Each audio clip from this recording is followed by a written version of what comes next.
Good morning, kids. Unfortunately, the video that I had started to make, it has been a morning, let me tell you. All right. So, I have a friend who is an aspiring defense attorney. And, he's heard the same refrain that I have heard when people find out that I specialize in criminal defense. And the same refrain that all of us criminal defense professionals hear day in and day out throughout the course of our careers. And I wanted to kind of address this with everybody because I am so sick of hearing this bullshit. I'm so sick of it. And I know that I won't be able to reach everybody, but I'm hoping that I'm able to reach enough people that when you guys hear this bullshit, you'll be able to tell people, like, it's not as cut and dry as all that. So the refrain that we hear, the accusation that we hear is, you're going to be defending guilty people, right? Yeah. Yeah, we're aware. But here's the thing. According to the United States, and one of the things that a lot of people love to say over and over and over again is innocent until proven guilty, because that is literally what is supposed to be the main central linchpin of our judicial system. Innocent until proven guilty. But y'all don't actually espouse this ideal. Y'all actually eschew it when the second that you see somebody in the newspaper or on the news in handcuffs, you immediately go in your mind to that person is guilty. That person is guilty because he had to have done something in order for the cops to arrest him. That's the prevailing thought process. And, guys, I gotta tell you, I am so sick of that logic. And the shitty thing is that it always applies to lay people until it is either you or someone you love who's on the chopping block. Then all of a sudden it's, but he's innocent. I know he's innocent. You don't get to have it both ways. Okay? You just don't. Now, on many levels, I love our judicial system, clearly. Dedicated my life to it. And I do not see that as wasted at all. And I doubt that in the future I will see my life's work as wasted. But is that to say that it's infallible? Absolutely not. Absolutely not. See, here's the thing that I try to tell people, and this is what I try to put out there to all of you, is that theoretically, on paper, as the judicial system is designed, it is perfect. It is flawless. The problem comes with the human element.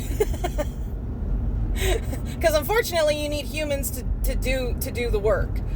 And humans are fallible to a startlingly frightening degree. Now, we are fully aware when we go into criminal defense that we are going to have to defend guilty people. But I think that people forget what a criminal defense attorney's job actually is. And a lot of criminal defendants and their families don't seem to understand what a criminal defense attorney's job actually is supposed to be. In fact, I would submit that there's a good deal of criminal defense attorneys that seem to forget what a criminal defense attorney's job is supposed to be. I never said that all criminal defense attorneys are not smarmy motherfuckers. I've worked for a few. Note the past tense on that. A criminal defense attorney's job, their only job, is to defend your constitutional and civil rights. That's it. It is not their job to get the charges dropped. It is not their job to get you off. It is not their job to do any of that bullshit. And I see so many times on so many platforms where, like, somebody who was arrested for something goes free, quote unquote, on a technicality. Here's the thing. That's their job. These technicalities are the defendant's civil and constitutional rights, and they were violated. Otherwise, it never would have worked. Okay? And I know what you're probably thinking. Well, who cares if their civil or constitutional rights were violated? They're criminals. You may have a point there, except for one minor problem. If your constitutional rights are to be protected at all costs, and my constitutional rights are to be protected at all costs, we must protect the constitutional and civil rights of absolutely everyone, no exceptions, period. Period. Because if we allow the violation of constitutional rights because they are a criminal, and not only that, but if their constitutional rights were violated, we're supposed to allow that because they may or may not have committed the crime under which their constitutional rights were violated, then that opens a very dangerous door for the rest of us. Okay? At that point, you are essentially saying that nobody's constitutional rights actually fucking matter. A defense attorney's only job is to protect the constitutional rights of the most vulnerable of our citizens. The vast majority of criminal defendants are from below the poverty line. That is statistical fact. You can go ahead and fucking try to find if I am wrong on that, but I can promise you, you will not. I know from whence I speak. I actually work in this field. Yes, you're driving with me to work. I only live 6 blocks from my office now. The thing about it is, and what you guys and a lot of people fail to realize, is that if the cops had not done their job badly, if the DA had not done their job badly, if they hadn't cut corners, there wouldn't be a technicality to get the criminals' charges dropped. To get the defendant's charges dropped. That wouldn't have happened. Okay? That technicality is meant to keep the police and the DA in check. It is meant to act as a fail-safe to tell them, hey, do your job, do it right, or your work product is going to get thrown out the window. That's what it's meant to do.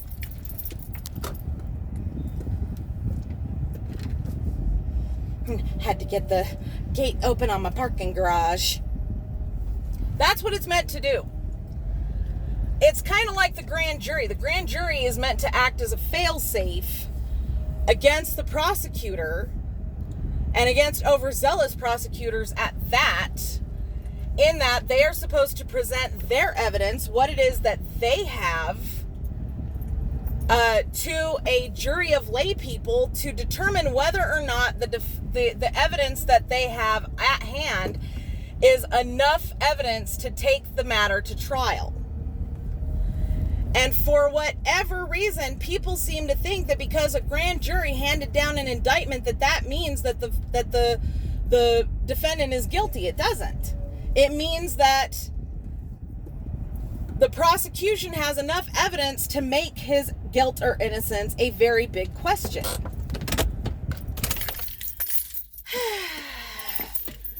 Another day in paradise. You know what? While we're here. And the fact of the matter is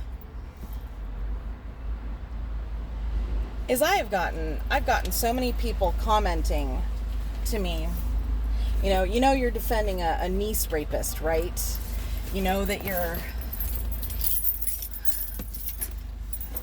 and this is in regards to Stephen Avery. No, I don't know that. You want to know how I know I don't know that? I don't know that because there hasn't been a trial, because there hasn't been charges. That's how I know that. That's how I know that. In fact, nobody actually knows that except for maybe Mr. Avery himself and his supposed victim. But until charges are brought, I'm not even going to comment on that. And it has absolutely nothing to do, whether he did or he didn't, as to whether or not he had anything to do with the murder of Teresa Halbach. The fact of the matter is that by saying such things, you are completely eschewing our criminal justice system as a whole. You are assuming the stance of the entire court, and you're taking that upon your shoulders. And regardless of whether that was done or it wasn't, it literally has no bearing on the Teresa Halbach case. So, I say again, why do you people seem to think that that is your place? It isn't. It's not a defense attorney's job to get the charges dropped.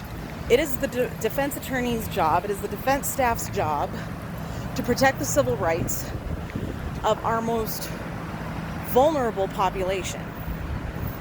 And the fact of the matter is that by refusing to acknowledge that fact, when it comes time, and it will come time for someone in your life, maybe even you, to be put on the chopping block, you're suddenly going to have a new appreciation for our whole system that you never thought you would have.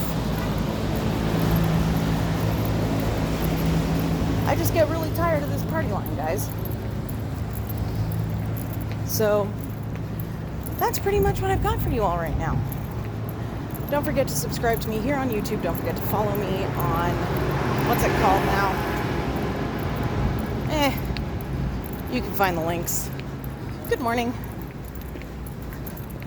Thank you all very much for watching, and we'll see you soon.